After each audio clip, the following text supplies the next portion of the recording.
It's not every day that Cedar Point adds a new roller coaster, and when they do, you usually have high expectations. They've set a standard for having the world's best roller coasters and thrill rides, thrilling guests since 1870, and so I think people were surprised when they announced that for the 2023 season they would be opening up a Wild Mouse. But in true Cedar Point fashion, they had to reimagine it, come up with something different, make it stand out from every other Wild Mouse out there. And so they contacted Italian manufacturer Zamperla, and what they came up with is something special. This is done up a lot more than your standard mouse. For one, it's a spinning coaster, which is something that Cedar Point really needed. You know, when you have so many different types of roller coasters out there, you really have to find that gap in their lineup, and a spinning coaster was something that they didn't have. They also gave the ride much more personality than any other Wild Mouse coaster. So there's 7 cars on this attraction, 6 of them are mice. Each one has their own name and separate personality, and they're all chasing the cheese car. So you'll see one block of cheese going around the layout, and that is just so fun and creative.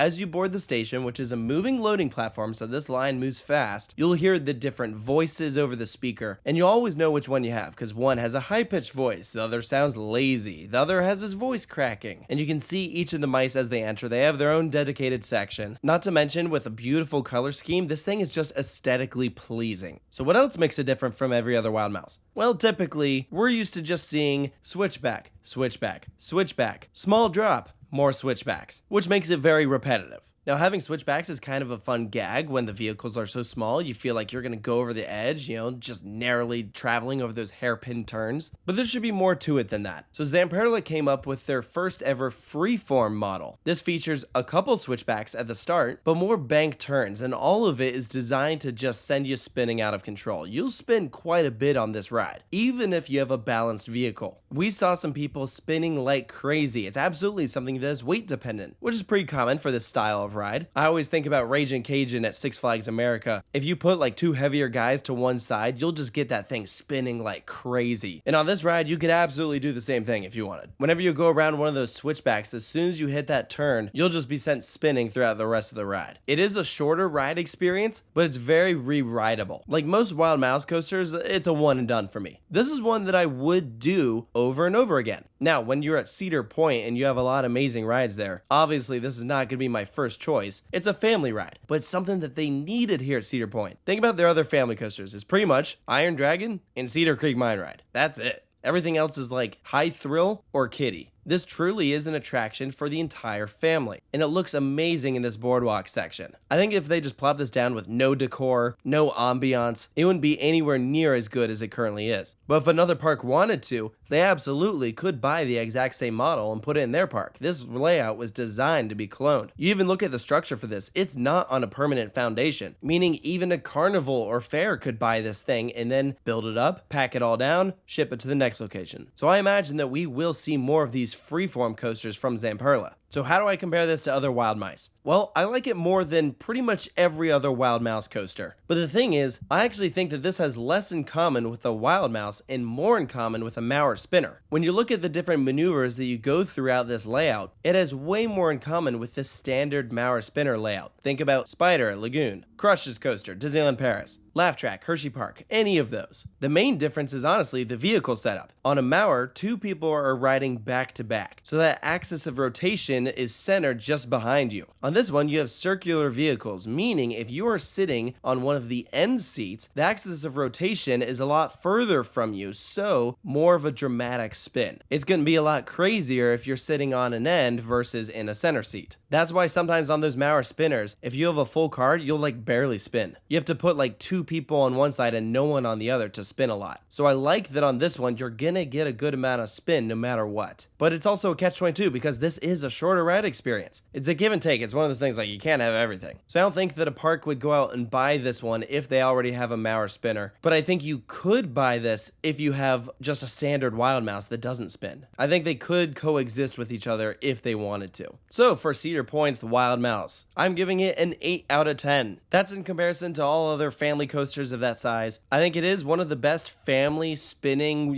Wild Mouse style coasters out there. I like the presentation. I like the updated restraints. I think the layout is really creative. I like how much you spin, especially like that last mid-course. The whip from it is so fun. I like that it maintains its speed and that doesn't trim you to death. It's smooth. I think Zamperla did a really nice job here. The main downside, honestly, is just that it's short. But I think it's a really nice fit here at Cedar Point. They really did need something like this. And I would ride the Wild Mouse again. And I don't say that about most Wild Mouse coasters. So let me know down in the comments below if you've ridden Cedar Point's Wild Mouse. What do you think of it if you agree with the points I brought up? And of course, stay tuned for more reviews here at Coaster Studios. And I'll see you next time.